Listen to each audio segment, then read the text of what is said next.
Welcome back to Addicted to Film.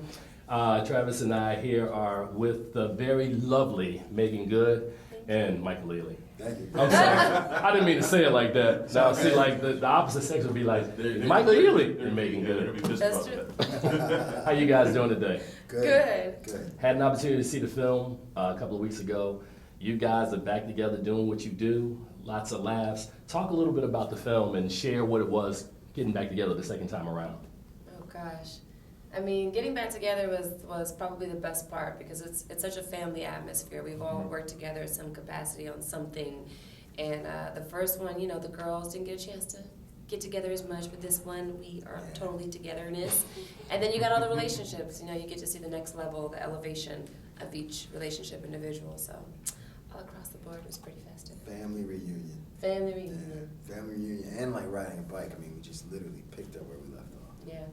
I was going to say, were you guys kind of surprised by the success of the first film, and you know, were you expecting there to be a sequel, a follow-up to it? I think for me, when we made it, I didn't anticipate this being a franchise film. And I think once I saw it, the first time I saw it, I realized this movie is really, really good. Like Right. it came together nicely, and Tim did a wonderful job putting it all together because it's so many cast members. And so I started feeling good about it. And then obviously we opened so well. Yeah. I mean, we opened so strong. It was like, okay, this could actually turn into a sequel situation. And, you know, at that point I said, yes, our expectations were surpassed. Yeah. But, you know, happy to be back. Yeah. So, First Lady Good, Yes. I just want to throw that out there. As you walk in that fine line now with personal life as well as movie life, how's that whole thing, how's that balance working out? Not just necessarily for you on film, but as it relates in personal life as well, with the roles that you're choosing and the kind of project you're looking at. I mean, to be honest, not a whole lot has changed. You know, I was already Christian and had been since I was 12. Before me and Devon got together. So the roles that I had already chose in the past and will in the future are all based on just whatever I get excited about, rather it's the bad guy that learns the lesson or there's repercussions because whatever the choices are that they made, or it's the good guy who, you know, goes through this journey, whatever it is.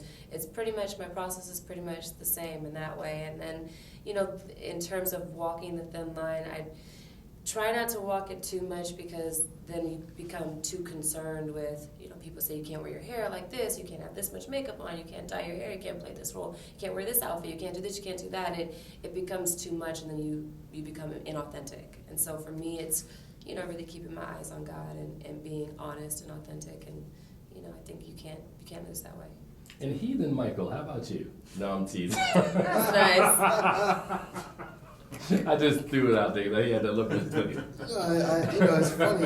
It's funny because I think if you do have faith in this business, Right. you are somewhat of an oddity, and I find that interesting because, you know, we act. Our goal, that's what we do. We act. So if you play a bad person or you play someone who's not quote unquote Christian, that's the point of your job. Right. Yeah. You know what I mean? And people Right. have to understand it's a job. It's not my way of life. I don't necessarily believe in everything. Right. So if I'm a Right. serial killer, it doesn't mean that I really advocate killing Right. people. You know what I mean? Right. It's my job. It's the challenge of it.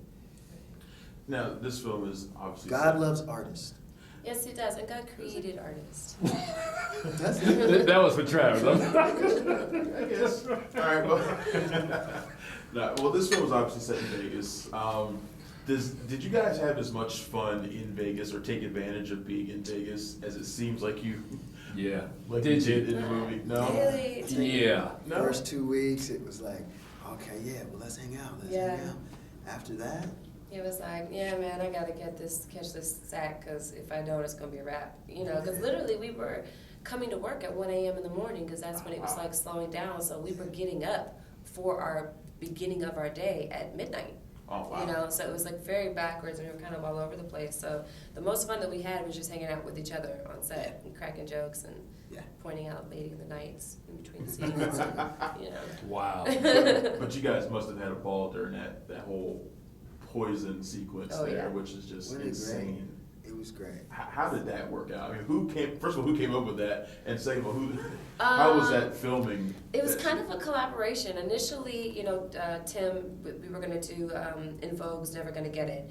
And then from that, it evolved to Will Packer saying, you know what, let's do Poison. And then from that, it evolved to Tim saying, let's make an actual music video. And so it just kind of kept evolving. Karaoke, wasn't it? It was karaoke. It was supposed to be karaoke. Wow. And just became this whole other thing. But, it was the best 2 days of work because we didn't have to learn no lines. All we had to do was just show up and just dance all day and have a good time. So Now, recently, Taye Diggs made a statement about his film, The Best Man Holiday, and how they are waiting on the third film, but the executives have told them that it's based on the success of your sequel before they'll move forward on that film. And he looks at it as it being kind of a double standard that, why are they still lumping these films together? If the situation were reversed and you guys were waiting on the third film, and you had to wait on the outcome of their film, can you talk a little bit about, and again, I'm not trying to get you guys in trouble, I'm just trying to get some feedback, because we thought it was kind of strange and thought it was kind of business as usual about how they try to lump these films together and they're all romantic comedies. Yeah, I don't know about that. I mean, I don't understand why an executive would make that decision, that the franchise should stand on its own. I don't see, I don't think the people that are making the next installment of Batman worried about what necessarily Spider-Man is doing right now. So I don't know. I don't understand that, to be honest with you. I genuinely don't understand what the two franchises have to do with each other. Clearly, The Best Man did fine on its own. Yeah. Like, people saw the first one, and years later they wanted to see the second one in... But I could also understand, what I could understand though, is how The Best Man sequel was made, was finally made after the success of Think Like a Man. That makes sense to me. You know what I mean? Just like some of the other movies that, like I know Love Jones was ramping up, for a potential sequel, because obviously Think Like a Man just kind of came out and did robust numbers, and now, but I don't know, do we need to make a Butler too? It's not. Do you understand what I'm saying? I do, but it's all about money. It did $100 and some million. I don't think we're gonna make a sequel to The Butler, so I don't see how the franchises are connected, to be honest with you. All right, before we get out of here, one last question.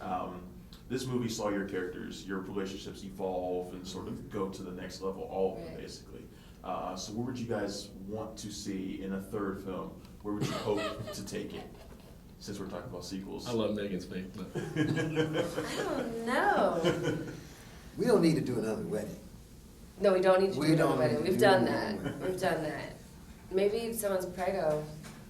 Yeah, but that's only one couple.